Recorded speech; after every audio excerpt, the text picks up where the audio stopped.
Da onde vem tanta tristeza? Eu sou Marie, da Relação Sistêmica. Antes de começar contando a minha história, né, e uma história que eu acabei presenciando, eu volto a lembrar que não existe julgamento, né? Não existe certo e errado, existe apenas aquilo que é certo para a sua família. Eu conto uma tristeza que eu sentia e que eu descobri de onde vinha. Eu falava assim, nossa, desde criança eu até imaginava que de fato eu era adotada. Sabe aquela brincadeira de irmãos que falava assim, ah, você foi encontrada embaixo da ponte. Ah, te pegaram na lata do lixo, né? E eu acreditava que isso era possível mesmo. Depois de adulta, eu participei de uma dinâmica sistêmica e eu descobri que o meu avô tinha um irmão que lá no Japão, quando eles estavam vindo para o Brasil, ele soube na estação de trem, com 5 anos de idade, que ele não viria com os pais para o Brasil.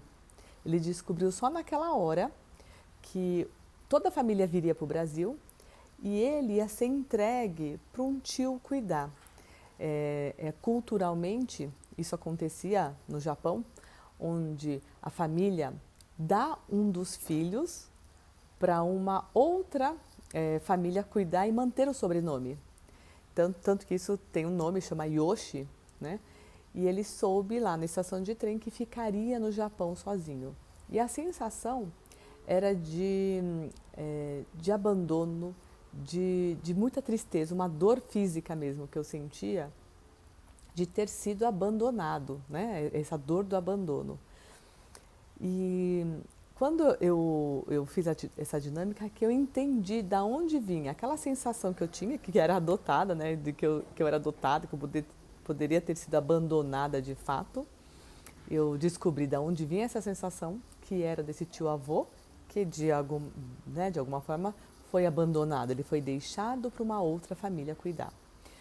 E eu tive essa sensação de que ele não conseguiu se relacionar com o filho mais velho dele, porque associava essa revolta, essa tristeza, né? De que se ele fosse o filho mais velho, ele teria vindo para o Brasil com os pais. Mas como ele não era, ele acabou sendo dado. E aí ele projeta talvez essa raiva no filho mais velho dele e ele nunca conseguiu se relacionar com o filho mais velho dele. E eu nem sabia se ele tinha filho mais velho ou não. Quando eu fiz toda essa vivência, eu depois perguntei para minha mãe, falei, mãe, o tio avô lá do Japão, ele teve um filho mais velho, né, um filho? Ele falou que teve. E aí que eu entendi o que surgiu na dinâmica, né? E, e é muito interessante quando você percebe tudo isso, porque você vê que existe uma repetição de padrões, né? Você não consegue, de forma consciente, entender por que você briga com o teu filho mais velho, mas isso às vezes está relacionado com algo que aconteceu lá atrás e que de imediato você não identifica, né? Qual que era o sentimento que eu tive lá do meu tio-avô? É que ele preferiria morrer ou passar fome, mas vir com a família para o Brasil, do que ficar sozinho lá com os tios ricos, né? Eles tinham muito bens lá. Tanto que a primeira vez que eu fui para o Japão, eu conheci esse meu tio, né?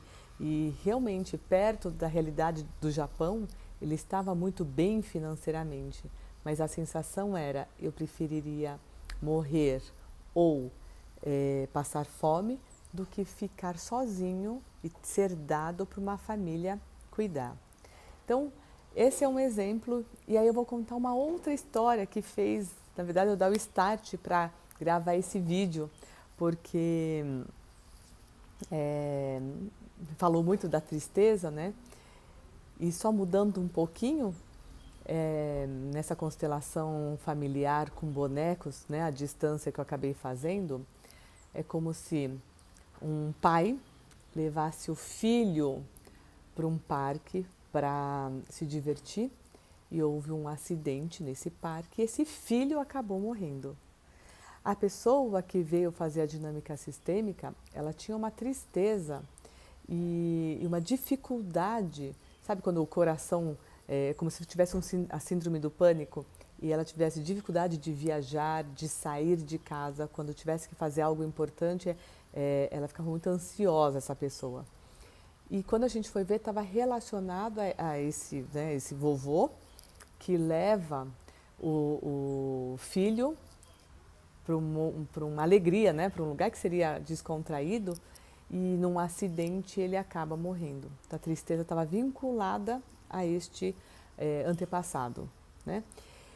E também estava vinculado ao irmão deste menino que, por ciúmes, porque não poderia ir junto, ele pragueja e ele fala coisas horríveis, né? Ah, porque eu quero que aconteça isso, aquilo, porque eu não posso ir junto. E aí, a partir do momento que esse irmão morre, né? Esse irmão mais velho, que de alguma forma praguejou, ele se sente culpado. E essa tristeza, né, dessa pessoa que faz a constelação, fica vinculada, essa tristeza toda, a este vovô e a este tio, que de alguma forma se sentem culpados, porque levou o filho, né? O vovô leva o filho e ele morre. O outro irmão, porque pragueja, ele gostaria de ter ido no lugar, pragueja e acaba sofrendo, sentindo essa culpa, porque praguejou e o irmão morreu, né? Então a gente fica vinculado por pessoas e por situações que acabam fazendo com que você sinta a mesma tristeza, a mesma culpa, a mesma ansiedade de fazer um movimento que lembre aquela dor. Então, como, por exemplo, foi viajar, foi para o parque, né? Tudo que lembre tem essa mesma sensação, te traz tanto a tristeza como essa ansiedade e te dificulta até a parte profissional. Então eu deixo de viajar, porque a partir do momento que eu tenho que pegar um voo, eu preciso viajar, né, fazer um trajeto, isso me traz uma ansiedade, né? Quando a gente vê da onde vem essa tristeza, da onde vem essa ansiedade, a gente consegue olhar para aqueles que passaram por essa dor e pedir a bênção para fazer um pouquinho diferente. Você olha para aqueles que passaram por aquela dor e pede a bênção para que você, enquanto neto, filho, bisneto, possa fazer um pouco diferente. Você olha com respeito e você olha com gratidão, porque foi um destino difícil para eles, para que talvez pudesse ser mais leve para nós que estamos vivos hoje. Então você olha com alegria, você deixa todo aquele peso, toda aquela tristeza com aqueles que passaram por isso. O destino daquele antepassado passa a ser visto, mas você olha com mais leveza, porque talvez eles passaram por tudo aquilo para ser mais leve para a gente. E aí está tudo certo. Então você deixa o que é dos grandes com os grandes e fica com aquilo que é seu, apenas com aquilo que é seu, porque eles são os grandes, né? Você deixa o que é dos grandes com os grandes e assume a sua responsabilidade enquanto pequeno. E talvez você possa, a partir do momento que olhar para todos eles, deixar a sua vida mais leve. Agora eu te vejo, Marie, da Relação Sistêmica.